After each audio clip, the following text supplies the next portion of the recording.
Allons-y maintenant avec un deuxième exemple où on va tracer un diagramme de quartile à partir d'une distribution. Alors, encore une fois ici, donc ce sont les résultats de 13 élèves lors d'une évaluation en mathématiques. Donc les résultats en pourcents, donc mes réponses sont exprimées en pourcents. Et j'ai 13 élèves, donc mon nombre total de données vaut 13. Bon, donc ma distribution est ici. Est-ce qu'elle est bel et bien en ordre croissant? C'est correct, donc ordre croissant. C'est OK, vérification faite, parfait, on peut se lancer. Donc, déterminer les quartiles et le diagramme de quartile. Donc, j'organise mon tableau. Donc, mon minimum, Q1, Q2, Q3 et maximum. Donc, il y aurait moyen d'organisation autrement, mais je trouve que sous cette forme, on se retrouve bien dans notre façon de faire. Donc, toujours se rappeler qu'on commence ici. Donc, on commence ici notre travail. On commence avec Q2 toujours. On commence par trouver la médiane de l'ensemble de mes données. Donc, la médiane, on va trouver la position de ma médiane pour l'ensemble de ma distribution avec mon nombre total de données plus 1. Donc, la position de la médiane, on a vu qu'on avait 13 données, donc 13 plus 1 divisé par 2, donc 14 divisé par 2. La position de la médiane sera la 7e donnée. Donc, Q2 vaut 1, 2, 3, 4, 5, 6, 7e donnée. Donc, on vient de trouver la 7e donnée ici. Donc, Q2 vaut 51%, parce que c'est des résultats exprimés en pourcents ici. Donc, notre Q2 vaut 51%. Maintenant, une fois qu'on a fait ça, ça vient diviser, on se rappelle notre distribution en deux parties égales. Donc, normalement, je devrais retrouver le même nombre. Donc, 6 ici, 6 là, ça va bien. Alors, je me lance maintenant dans Q2. Donc, la position de la médiane, mais cette fois-ci, avec 6 données. Donc, position de la médiane, n plus 1 divisé par 2. Donc, 6 données. Position de la médiane égale 6 plus 1, 7 divisé par 2. Donc, la position de la médiane, lorsqu'on a un nombre pair de données, on doit faire la moyenne des deux données du milieu. Donc, 6 plus 1, 7 divisé par 2 nous donne 3,5. Donc, on va aller chercher 3,5, c'est entre la troisième et la quatrième donnée. Donc, je vais prendre ici ma troisième et ma quatrième donnée et je vais couper pour faire ma médiane ici.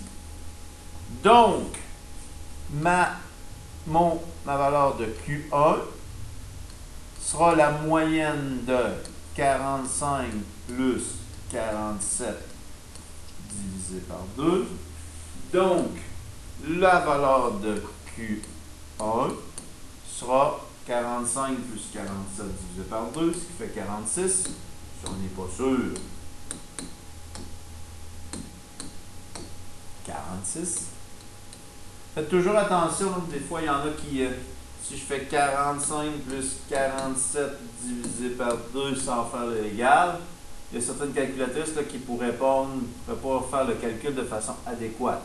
Nous, ce qu'on veut, c'est faire la moyenne de 45 et de 47. Donc, quand je ne fais pas le égal ou je n'ajoute pas les parenthèses sur certaines calculatrices, ben, la calculatrice comprend qu'on doit faire 47 divisé par 2. Donc, elle fait 45 plus la réponse de 47 divisé par 2.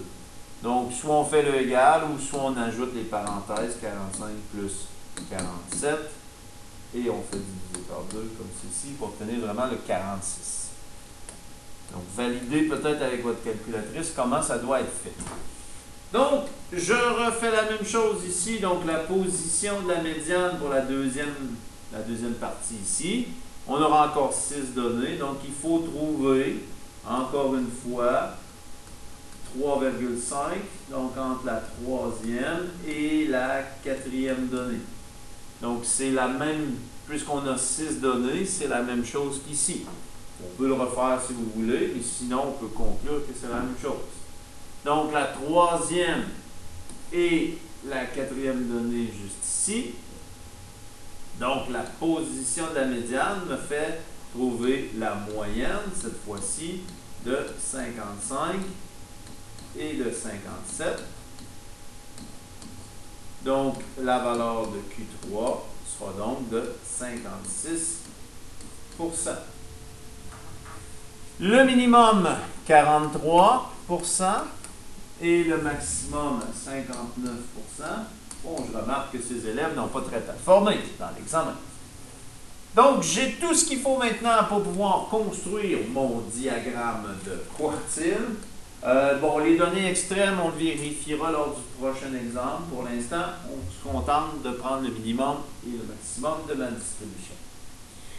Alors, encore une fois, on va se créer un axe ici pour pouvoir avoir une graduation qui représente les résultats en pourcent. Donc, j'ai cette fois-ci à placer des valeurs entre 43 et 59. Donc, on aura moins besoin de concentrer nos résultats. Donc, on va partir à 40. On va y aller par 1, 41, 42, 43, 44, 45, 46, 47, 40, 46, 47, 48, 49, 50, 51, 52, 53, 54, 55, 56, 57, 58, 59, 60, 61, 62, 63, 64, 65. Donc, on a tout ce qu'il faut pour pouvoir placer nos résultats. Donc, ce sont les résultats à l'examen de mathématiques.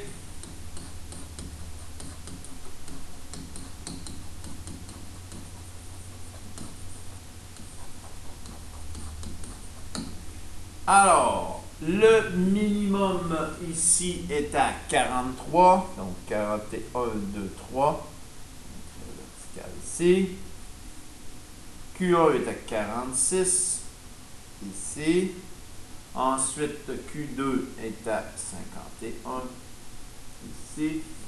56, ici. Et 59, ici. Donc, avec ma règle, on va former notre diagramme.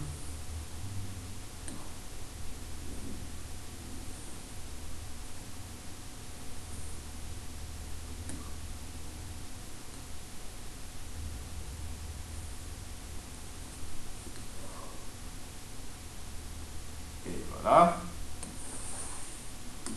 Et là, on va essayer de regarder des boîtes plus longues, plus courtes ou des moustaches plus longues et plus courtes.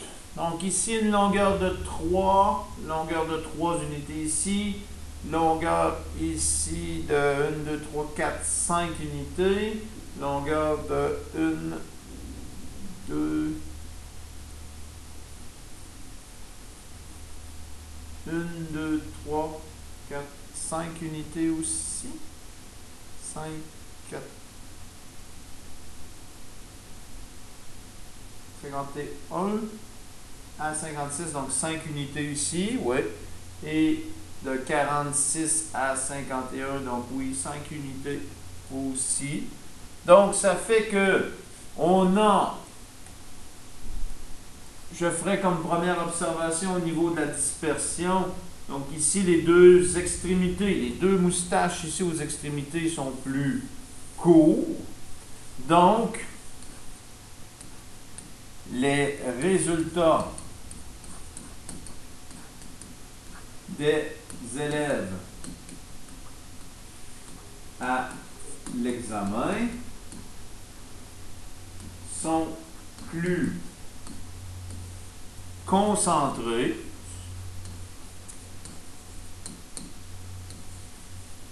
dans le premier et le quatrième quart, puisque les boîtes ici sont plus courtes. Et deuxième observation, ici,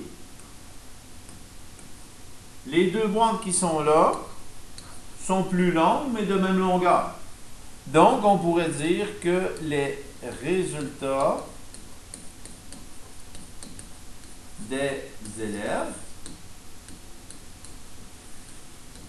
à l'examen sont plus dispersés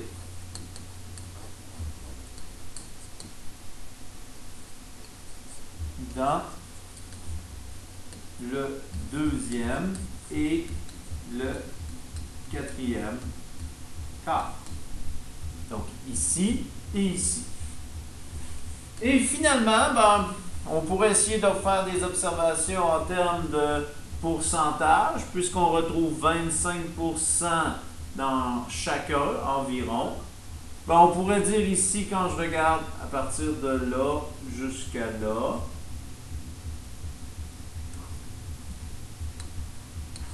on pourrait dire ici qu'environ 25% des élèves, donc ici on a 25% des élèves environ, qui ont eu un résultat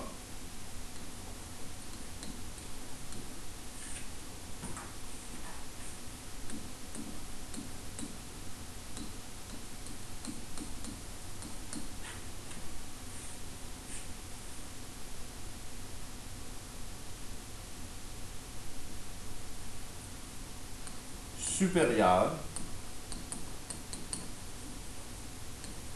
à, ici, 56% à l'examen.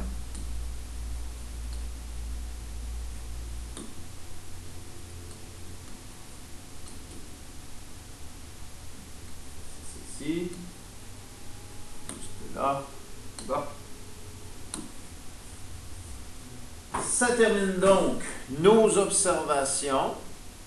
Encore une fois, le mot environ ici, on dit environ 25%, parce que, bon, si on regarde 56 ici, dans ce cas-ci, j'en ai 3 sur 13. Donc, si je regarde ça, 3 sur 13. Bon, on n'est pas tout à fait à 25%, mais on n'est pas loin de ça. Donc, à cause des quartiles qui sont parfois des moyennes, ou parfois parce que les données se répètent près des quartiles, on se garde une marge de manœuvre ici pour dire environ. Donc, quand on analyse le graphique, on se dit qu'il y a environ 25%, mais si on a accès à l'ensemble des résultats, ben on pourrait tirer une conclusion un peu différente. Mais à l'œil, on se dit toujours qu'il y a 25%, donc environ 25% des données dans chaque cas. Il est bien sûr que plus on a de données dans notre distribution, plus ce pourcentage-là s'avère véridique et moins éloigné de la réalité. Donc voilà l'exemple 2 pour le diagramme de quartile.